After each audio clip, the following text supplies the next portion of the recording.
Welcome back to Value Health Voices. This is the second of our series of 2 episodes with Dr. Eric Bricker. And for this episode, we'd like to start by having our listeners imagine the bill that is working its way through Congress right now. It's in the news every single day, the so-called Big Beautiful Bill. Imagine that it could actually leave about 11 million to as many as 16 million people uninsured. And it could slash, according to the nonpartisan Congressional Budget Office, nearly $1 trillion in federal healthcare spending over the next decade, while dismantling a number of tools states use to fund their Medicaid program, which, as we talked about in our previous episode with Dr. Bricker, is the healthcare coverage mechanism for low-income people. Well, this week, we are excited to have him back to dissect both the House and the Senate's proposed budget reconciliation bill. And this really would be, if it passes, what you might call a legislative earthquake. And it threatens to end a number of things, including the state-directed payments that we covered in the last program. And it would also have impact and changes even to Obamacare, or the ACA, which passed during President Obama's tenure in the White House. And so our role in this episode is to try to translate what is thousands of legislative pages into a clear idea for you all about what this bill means if enacted. Amr? Yeah. And for those listeners who had not tuned into last week's episode, Dr. Eric Bricker is with us as our guest, and we're big fans of his. He's an internal medicine physician, healthcare finance educator, and founder of A Healthcare Z, which is his content shop where you can find over 300 healthcare finance instructional videos. And he has over 100,000 followers on both LinkedIn and YouTube, which is how we found him and have learned from him over the years. So we're very excited to have him back on. Awesome. And thank you, gentlemen, for having me. And thank you to all the listeners for tuning in.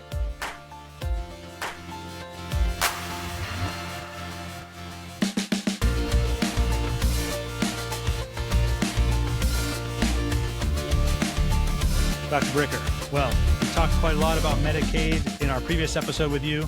Let's get right into the GOP budget reconciliation bill and what are its key healthcare proposals. Yeah. So big picture, it is a massive decrease in spending on Medicaid. Okay. So I would say that I am not a political expert or a political strategist. I'm not saying that those decisions to slash Medicaid are justified or unjustified. I mean, there's a diversity of opinions about that amongst, doctors and hospital administrators. And it's totally fine to have whatever opinion you want. But to Anthony, to your point at the beginning, is that this massive decrease in Medicaid funding would result in, potentially around, the estimates around like 10 or 11 million Americans that are currently on Medicaid, then subsequently lose their Medicaid coverage as a result. Yes. And it would do a number of things. I also mentioned the ACA. It would cut subsidies that folks who are on the lower end of income use to purchase their insurance on the exchanges. It would shorten even enrollment periods. There's some obstacles put in here that really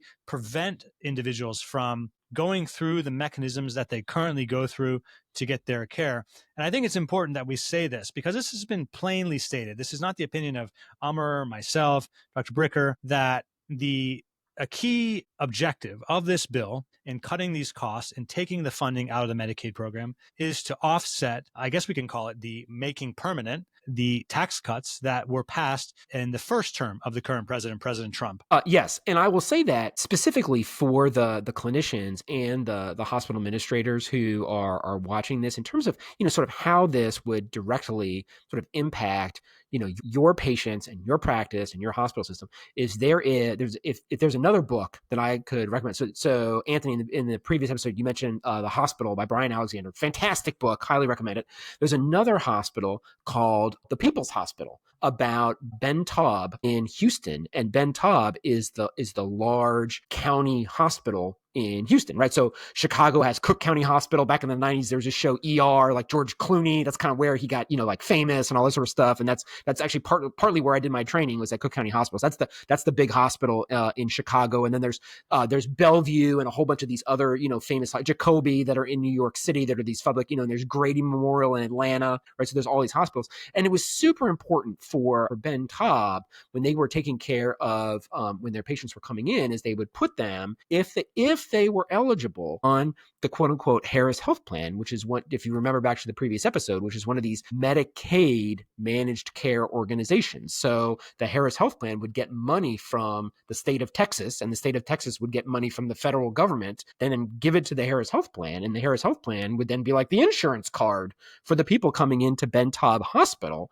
And it would allow these patients to then get access to, I'm speaking with a couple of radiation oncologists, to a lot of cancer care that they otherwise would not have had access to as a result of that. So this is where, literally, if that federal funding gets reduced, it's going to be a lot of the times it's done. What literally happens is that people will come into the hospital and they'll be taken care of because they typically come in through the ER. And there's this rule called EMTALA that says that the hospital has to take care of and sort of stabilize a patient regardless of their ability to pay. But the problem that comes in is then the follow-up, either at discharge from the ER or at discharge from the hospital, if you have to be hospitalized. And if you don't have any sort of coverage at all, like Medicaid, then your follow-up is essentially zero. And so this is where, in the book, The People's Hospital, there were people that they could not get on the Harris Health Plan Texas Medicaid program. And so their follow-up plan was like nothing. And that was going to literally result, and there was one woman in the story who was a burn victim. And she didn't need hospitalization anymore, but she needed massive outpatient care for her burns. Couldn't get it.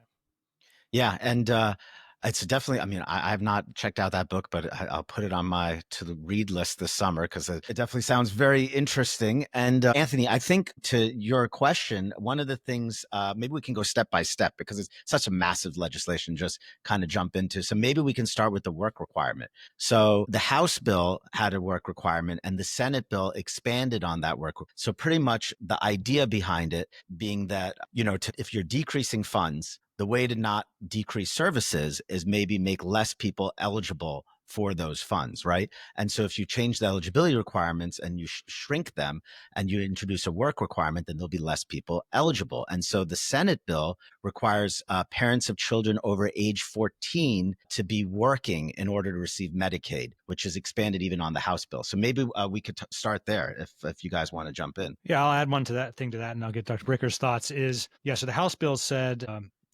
Medicaid recipient needs to work 80 hours a month to satisfy the work requirement, and that you would be exempted from that if you had any child of any age. Senate bill, I think they left the number of hours alone, but said if your kids are older than 14, no exemption. You got to work. Ultimately, this podcast is not going to solve this issue. Do the American people believe that access to healthcare is a right or not? That in my opinion, that's what it ultimately comes down to. And there are absolutely doctors in America that think that healthcare is not a right. Okay. And that's okay. And you know what? I'm not judging them. Okay. And obviously everyone think, well, the majority of doctors in America would think that healthcare is a right. I don't know what the percentage is, but there are absolutely physicians in America who do not believe that healthcare is a right. The important thing to keep in mind in their arguments about that is that the ability for an individual to engage in self-destructive behavior is limitless. And how in the world can we expect to ask people to pay for other people's self-destructive behavior? Again, this podcast is not going to answer that question, but anybody who is a doctor has seen people engage in massively self-destructive behavior. And so how do we finance that? I don't know. I don't have the answer to that. I remember very clearly when I was a resident, actually before residency during my internship, I was in California, and there is a very extensive program in California to make sure that anybody with HIV or AIDS can get their medications and can have help to take them correctly. And it was incredible the extent to which patients, despite those tremendous services that we had in California, would still not avail themselves of it. And that would be presented again and again to the hospital for long, complicated admissions. I remember, even to make the story even more detailed, doing a lumbar puncture about 30 times to one patient during my internal medicine rotation as a result of his cryptococcal meningitis, which developed, from not taking his medications. But, anybody who's gone through, residency or practicing physician, like what do hospitals have? They got a smoking lounge. What do patients do? They go down to the smoking lounge with their IV pole, smoking cigarettes. There are drug dealers in the smoking lounge because it's outside, selling drugs in the smoking lounge. And you come back and your patient is gorked out of their mind. And you got to give them Narcan because they were doing drugs in the smoking lounge. Yeah, no, it's and, all possible. I guess the counter would be the other group of physicians and a lot of the medical societies and the American Hospital Association, American Medical Society, who do believe, I guess, healthcare is a right to some degree, right? I mean, they say that with this work requirement, people obviously are not going to get care. And I think what's interesting about the work requirement, what people don't realize, is a lot of the population that is not working, who fits into this group, people who can't work necessarily because they're not physically able. It's because they're women taking care of either elderly parents or young children. And so that's the largest group of people who might end up being affected by this work requirement and end up losing insurance. And some of them are the sole providers for their family's insurance. And so entire families could lose insurance like this because they're trying to take care of their parents or their young children. Yes. And this is where what I have seen as a practical solution to this problem. Okay, this is just from my experience. Other people can have different experiences. And by the way, I am in no way implying that like people with low income are like all on drugs. Okay, so that previous example is just obviously for a very small percentage of people who engage in that behavior, right?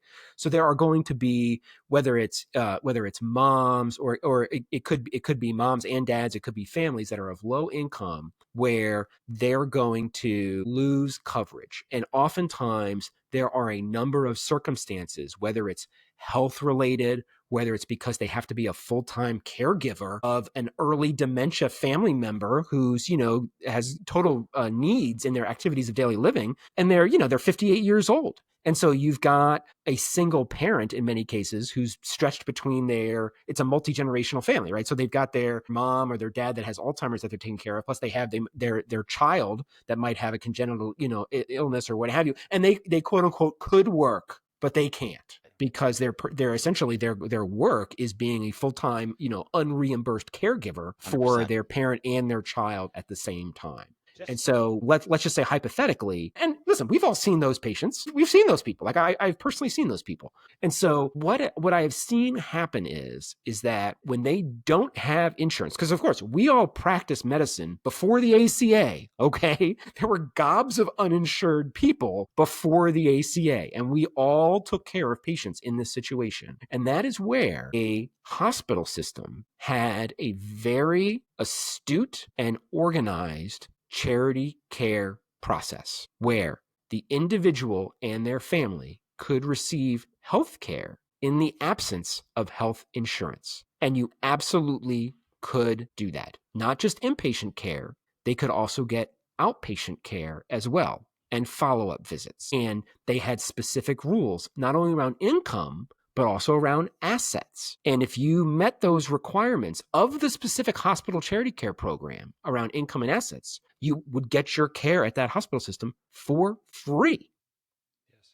And the hospital systems that sincerely wanted to make their care available to people who did not have insurance coverage and did not have the assets or the income, it worked. Okay, I saw that work. Now, on the flip side of that argument, there are other hospital systems that have very disorganized charity care programs.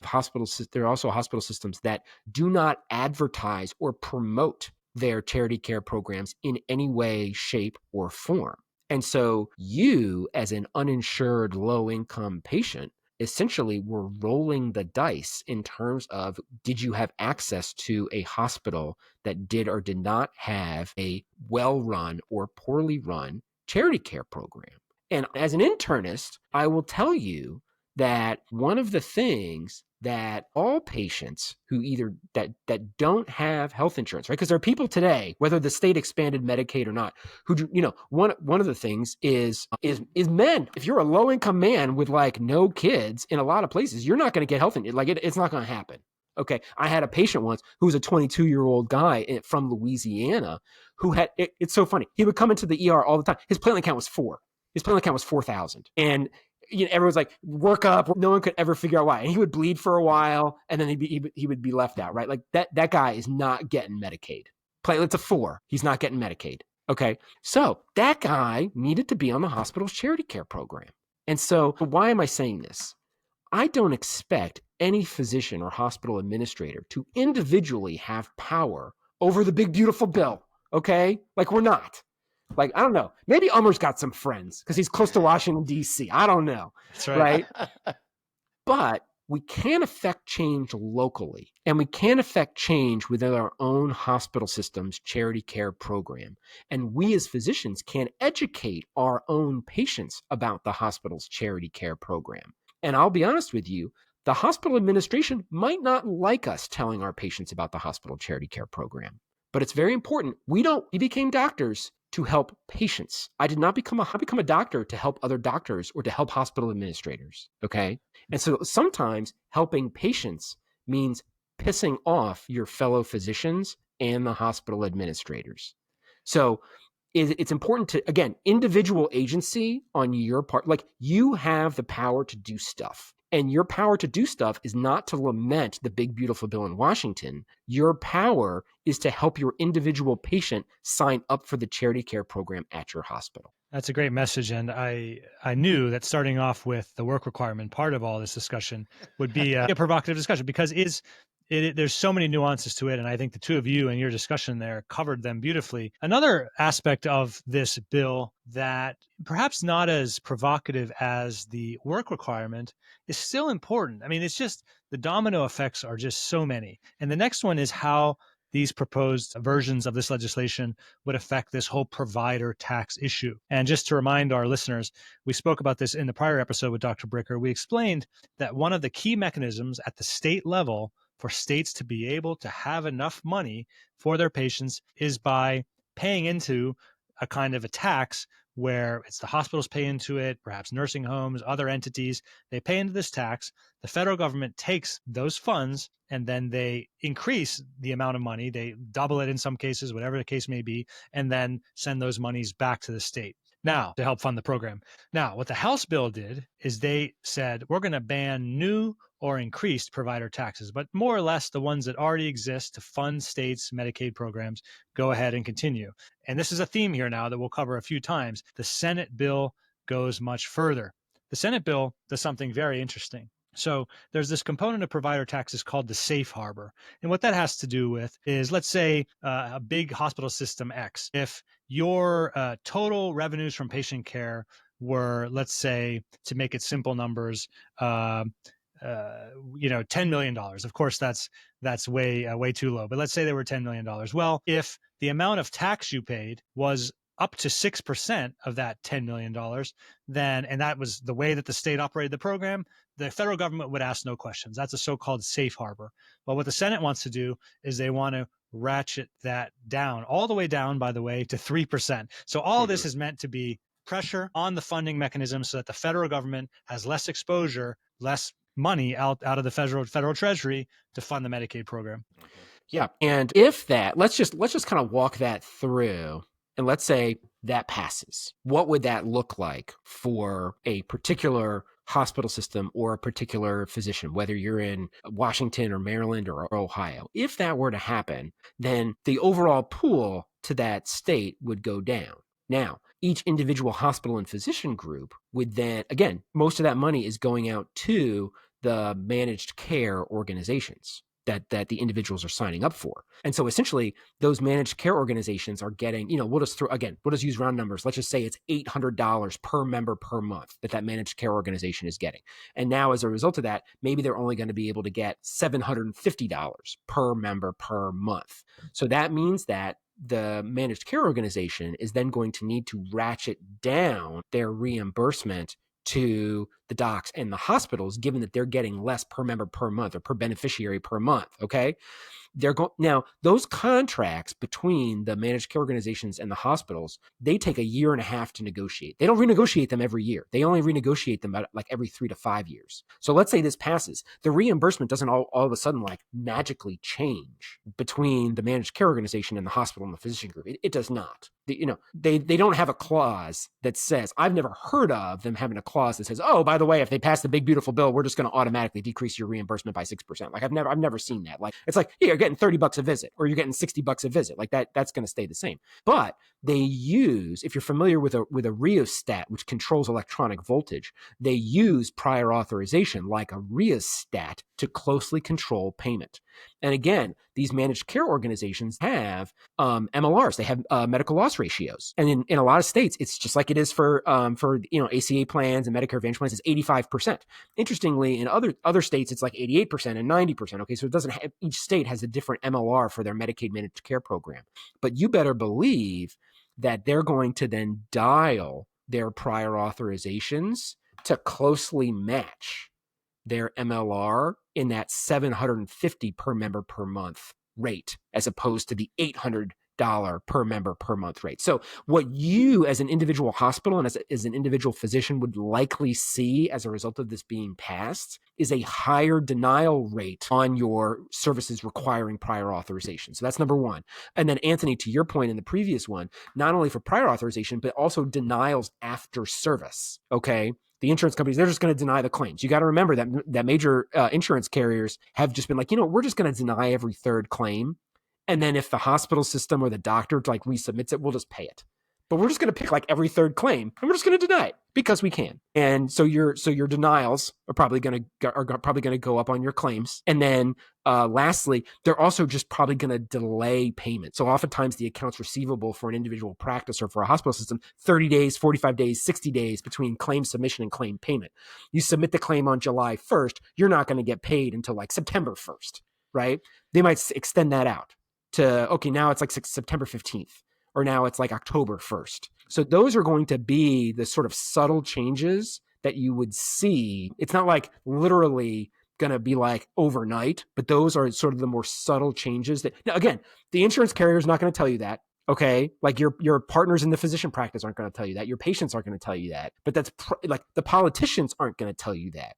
Value Health Voices. That's right. But that's probably, as a clinician, that's probably, especially if you work in oncology, that's probably what you're going to see. Right. And so they're kind of going to be doing a lot of the same techniques that the Medicare Advantage is doing. And what's going to happen is that once again, to counter that, hospitals or provider groups will have to hire more administrative support to navigate a lot of this further denials and claims management that's going to result from these provider taxes. And I will say what's interesting, it's not unanimous even amongst the GOP that, there's been Republican senators who've also been a little critical about these changes to the provider taxes, such as Senator Hawley. I did want to transition and talk about some other aspects. I'll probably group a few together and then we can just talk about it as a group. One is the limits on the state-directed payment programs that we spoke about in the previous episode. That's kind of how the states kind of use the money and drive it to the providers, and along with other forms of supplemental payments, whether they be the disparate care payments, as well as who's eligible for some of these payments, like undocumented immigrants. And so some states that are expansion states, for example, who can get up to 90% of the federal match, and some of that money is going to undocumented immigrants, those states that do give money to undocumented, they would have their match reduced to 80%. In addition, the state-directed payments would be capped at a max of Medicare rates in those expansion states, and to 10% over Medicare rates in those non-expansion states. So let's talk about some of that.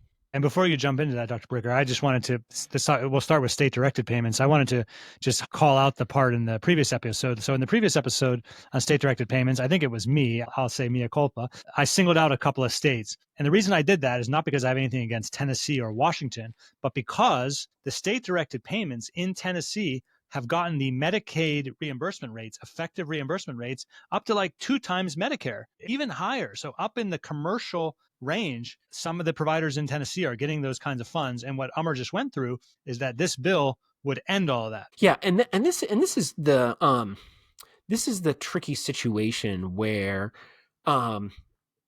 if there's another healthcare book, okay. I don't read these books. I listen to them on audio. Okay. So listen, if you're a physician or just if you're a busy professional, get an Audible account, okay? Like, I have no, this is not an affiliate program. I'm not getting paid by Audible, okay? But just use your time in your car to listen to these books. Like, you don't have spare time, okay, right? There's not a professional or a physician out there that has like quote unquote spare time, right? So if you can just squeeze 10 minutes here and 15 minutes there in your car to listen to some books, whether it be The Hospital is available as an audio book, The People's Hospital is available as an audiobook. And then the other book is called Rules for Rulers, which is all about political power. And it's written by an NYU professor who's also part of the Hoover Institute out in Stanford, whose name is Bruce Bueno de Mesquita. Okay. So he's got a very sort of long name, but he advises politicians, like major presidential candidates in America. He advises politicians in foreign countries. He advises the CIA. I mean, he is like the world's foremost expert on political power. And so anytime we talk about federal funding for healthcare, it's important to keep in mind that this is an exertion of political power, that a politician is not going to come out and say, I am using these funds to gain or maintain political power. They're not going to say that. They're going to say, I'm doing this to help people. And by the way, he consults with conservatives and liberals, okay?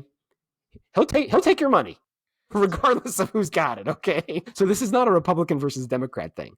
But the politician playbook is to gather the resources, i.e. the money, and you're going to gather as much of that money as possible. And then you're going to give that money to people who can help you. And so when you, as a politician, are trying to give out money to state programs, it's because you want to ingratiate yourself with those people. If you are then subsequently not giving money to state programs because you are decreasing taxes, it is because you're trying to ingratiate yourself with the people who were paying the taxes. So this, as a physician, the reason this is important is because it's important to understand that the financing of the care for your patients is a political tool, and your patients are a political pawn in that process. And we as physicians are too, right? I mean, one of the things physicians are the entire care mechanism. And I'll give you a specific example of that because I can speak about it personally. In Illinois, at Cook County Hospital, it was sort of the joke amongst the physicians that don't order any tests on election day because all of the employees at Cook County Hospital will be voting. They will not be at work. Yeah. Because they were voting for their jobs, because they wanted to make sure that the taxes in Cook County that paid for their jobs, that they were supporting the candidates that were running for office to maintain or increase those taxes in Cook County that were going to pay their salary as an X-ray tech. So do not order an X-ray or an MRI on election day because you will not find an employee in that hospital to do it. Yeah, that is so interesting. So it is. So just know there's general when it comes to political funding, there's the reason that sounds good, and then there's the real reason. Yeah, so we can definitely link between those two. And we could definitely link to these three books, I think, Anthony, in the show notes of the podcast. So, and we'll do that. One of the things about this too, and I mentioned this in the previous episode, just all the pieces on the board and thinking about all the downstream consequences. If we think about the impact to the state-directed payments, the impact to FMAP, the impact to other supplemental payments, all of this on net balance is decreasing the amount of funds that states have at their disposition at their disposal, I should say, to fund the Medicaid program. And sadly, what's going to happen after that? The states are going to be forced to compress and fund less the other things they pay for. Those things are education. I think, for example, KFF just put out a great survey that they did before the Senate bill came out. They put it out on just the House bill. Only 35% of Americans that they surveyed supported the bill. I have a feeling that support would go down if you said, well, if the funds are cut by such and such dollars in your state, that is going to mean education funds are cut. Funds for roadway and other infrastructure are going to be cut. These are the things that the states are going to have to contend with and make very tough decisions when this bill is passed. And to a certain extent, the positive thing that would come out of that is, do you know what one of the state's major expenses are? Is the health insurance for their own state employees. That makes sense. And you want to talk about waste. Maybe the states would actually do something to run their own state employee health insurance program more effectively. Well, you would think the federal Congress would also do something along those lines, but So, they also and have one of the the reason I breasts. bring that up is because there was a state that did that, and that's where Yeah. Mitch Daniels did that in the state of Indiana. And they dramatically reduced the cost of the Oh, employee state plan in Indiana. And guess what they did with the money? They served the people of Indiana. No, yeah, Shocking. What Indiana. a great idea. yeah. I never lived in Indiana. I don't actually even know anyone who lives in Indiana, but you bring it up, and I'm in a neighboring state, by the way. I'm in Ohio, but it is an example. In that example, some other ones, how they run their public universities, is an example of good government in the United States. An example that approximates the kind of government you see in some of the Scandinavian states where they have nations, because they have that ingrained in their culture, good governance, and that's really interesting to know that about Indiana. So to a certain extent, right, it's like pain causes change. And so again, what I would say, from one of the things that physicians are very good at is we are very good autodidacts. We can teach ourselves, and we're also very good at being resourceful. And so this is where I would say that it's not the wind, it's the set of the sails. So whatever the policy wind is, whether it's a conservative policy or it's a liberal policy, listen, I don't know. And let's say the big bill passes. Guess what's probably going to happen in 4 years? They're going to do something completely the opposite way, right? A bunch of Democrats will be voted in, and it'll totally change, like 180. Who knows, right? No clue. The issue is not the wind. The issue is the set of the sails of each individual physician and what you're going to do about it. And so that's where it's like, again, we're not going to solve this on this podcast, but what can you do in your immediate locus of control within your practice, with your partners, with the hospital system, with your patients to affect change specifically there? And there is a huge list of things that you can do as an individual to improve patient care that specifically is beyond just, I'm your doctor and I just want to see patients. Around, okay, let's get you involved in the hospital's charity care program. Okay, so that is, every hospital administrator in America is going to hate me for saying that, but that is one of the number one things you can do. We'll direct them to you for the mail, Eric, on that one. Yeah. Hey, go ahead, Umar. I was going to say, and if let's say that this does get struck down, I think that's also brings us to an interesting topic about the Medicaid waivers, right? So states right now have mechanisms, like you mentioned, I think on the last podcast, with Arkansas and the work requirement there. So there's these waivers such as the 1115 waiver. I don't know if it's called 1115, or where they have this flexibility to, as long as it's budget neutral, to create different ways of restrictions around their Medicaid policies. And then the 1915 waiver, which can apply to managed care, where also you can limit some of that provider choice. It's kind of similar to the utilization management that's happening. So these waivers can still help maybe contain some of these costs. That's kind of the justification for this bill, right? Yeah, and this brings up, sort of these waivers are essentially around states trying to do, innovative programs. So again, it's going to be states, there's not a single waiver that applies. This, each state can have like its own version of those waivers that you talked about for some sort of like innovative program. Okay. And ultimately, this is where there are, in terms of quote unquote providing, better patient care that is lower cost, there are hospital systems that are engaged, whether it's with the states or with the managed care organizations directly, where they are essentially taking on risk for that Medicaid population. So instead of sending a bill and having to go through prior authorization, it's like, look, we're going to take care of 1,000 Medicaid people, and you're just going to write us a check for $30 million or $20 million for the year, and we're going to take it from there. And then what they've done is they've said, okay, instead of more efficiently taking care of sick people, in other words, we're not going to then dial down on the number of doctors we have and say, look, instead of seeing 30 patients a day, now you're going to see 40 patients a day. They're not going to cut their nurses and say, okay, instead of having a 4-to-1 ratio, now we're going to have a 6-to-1 or an 8-to-1 ratio or a 12-to-1 ratio overnight. That's not what they're doing. What they're doing is they're saying, instead of trying to more efficiently treat the disease that's coming in through the ER, let's create community-based programs that prevent people from coming into the ER in the first place. And this is, Anthony, you and I have talked about this before. This is where the Ochsner health system it's obviously based out of New Orleans, but it's across Mississippi and Southern Alabama as well, has essentially left the four walls of their hospital system, and they've created programs where they go out and the hospital employees themselves are doing home visits, and they've got a huge nursing call center where they're making these outbound calls to the nurses, so that it's not that they are trying to take care of the same number of patients coming into the ER. They're actually trying to keep people out of the hospital. So Anthony, you said something very important previously, which is that it changes the quote unquote heads in beds model, because the hospital is getting a fixed $20 million for these 1,000 people or whatever it is. If the people if the head is in the bed or not, that's not what the hospital cares about. The hospital is like, we want to keep people healthy because that way we're going to keep a larger amount of that $20 million that they're giving us for those folks. It's the famous Peter Drucker line, right? Because Anthony, you like things to be efficient. There is nothing more inefficient than trying to more efficiently deliver services that shouldn't be delivered in the first place. Yes. Right? So let's not try to do more efficient CHF discharge planning. No, let's keep those CHF people out of the hospital, period. Right?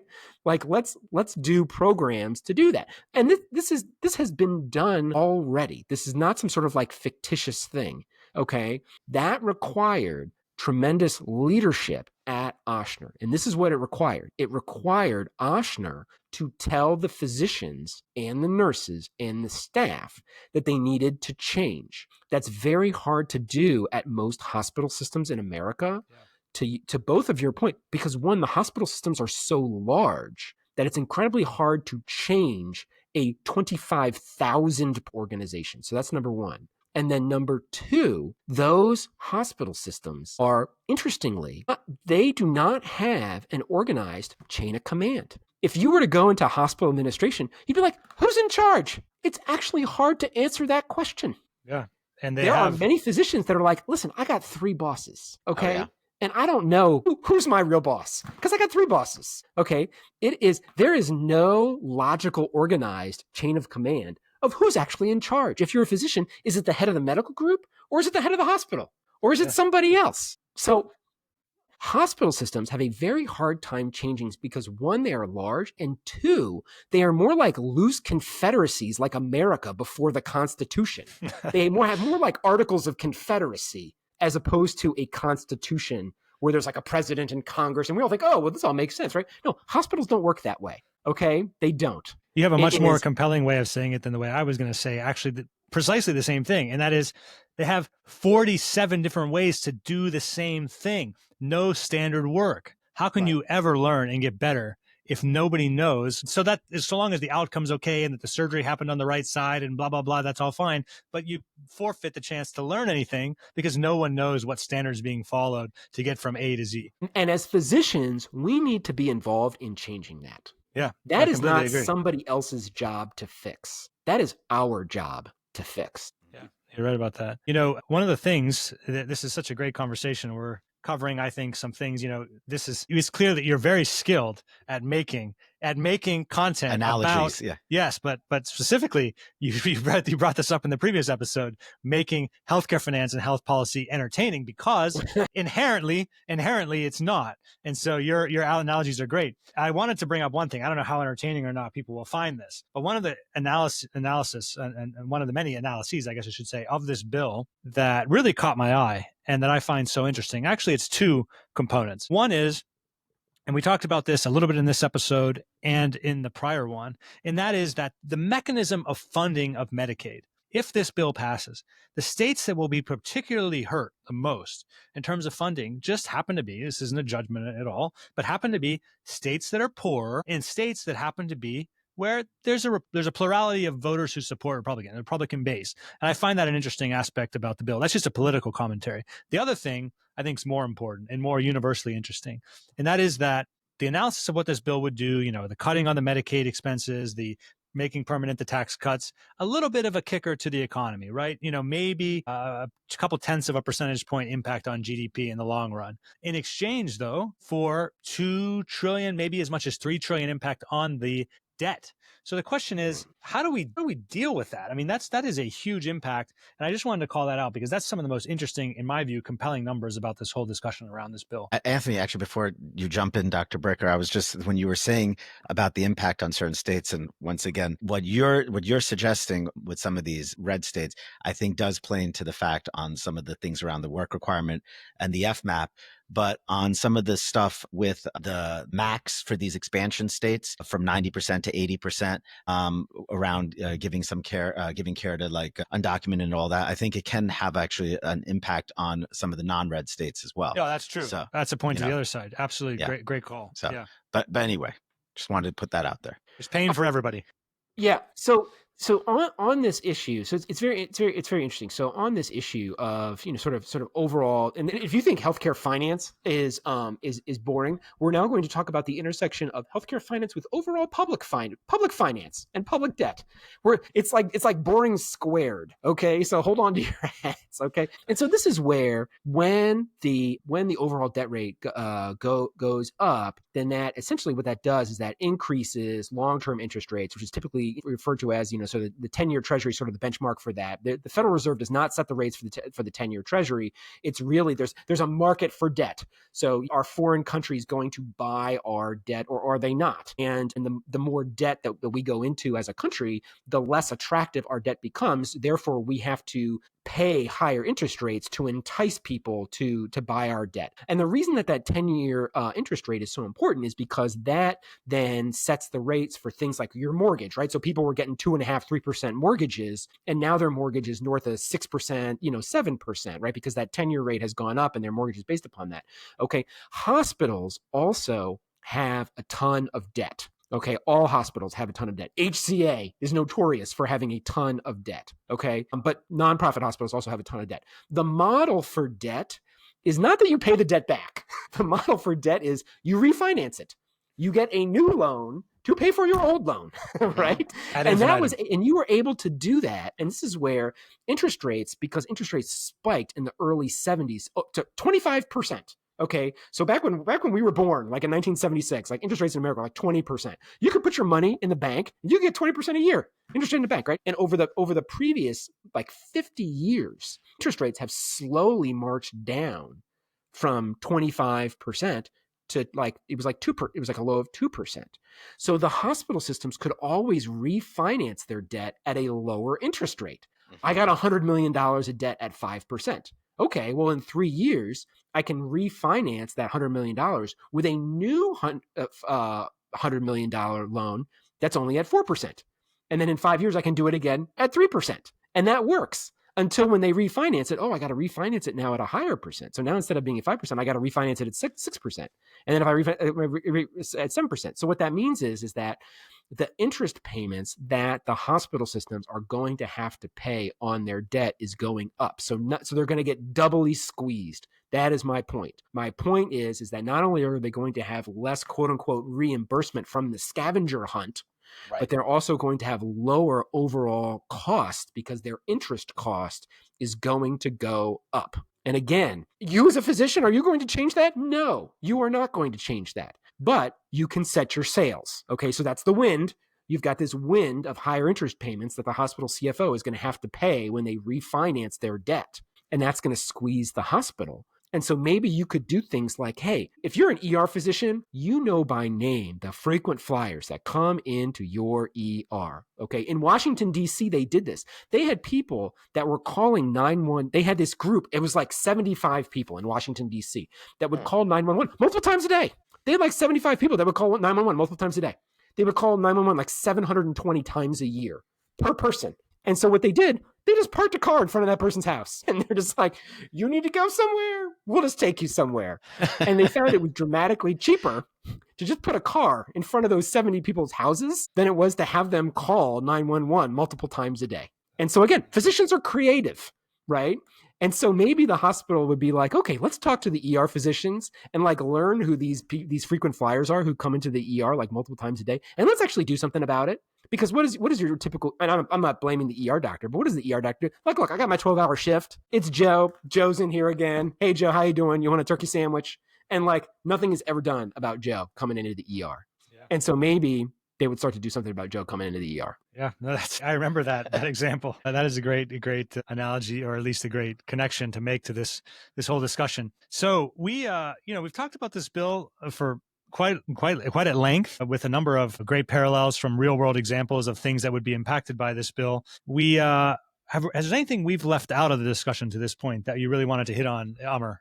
I think one of the key summaries of this whole discussion is that, and just like to your point, how doctors are creative, health systems are creative. The people who are doing well right now and playing that scavenger hunt game, maximizing their stuff, are always going to probably do well in some way or another, right? They're going to find new creative solutions, but it's just, instead of looking at ways for scavenging, it'll be looking for ways for cost containment, probably, right? So I think we're going to shift from maximizing revenue to containing costs. I don't know. What do you think about that? That's kind of how I see this playing out. I agree. And this is why the expansion of finance-related healthcare podcast and content is incredibly helpful. And it's being done more and more by physicians. So it's not, listen, the clinical content, podcasts and videos, listen, that's great. But historically, that's all we kind of used to do. And so now we're quote unquote getting out of our swimming lanes, which is, by the way, exactly what we're supposed to be doing,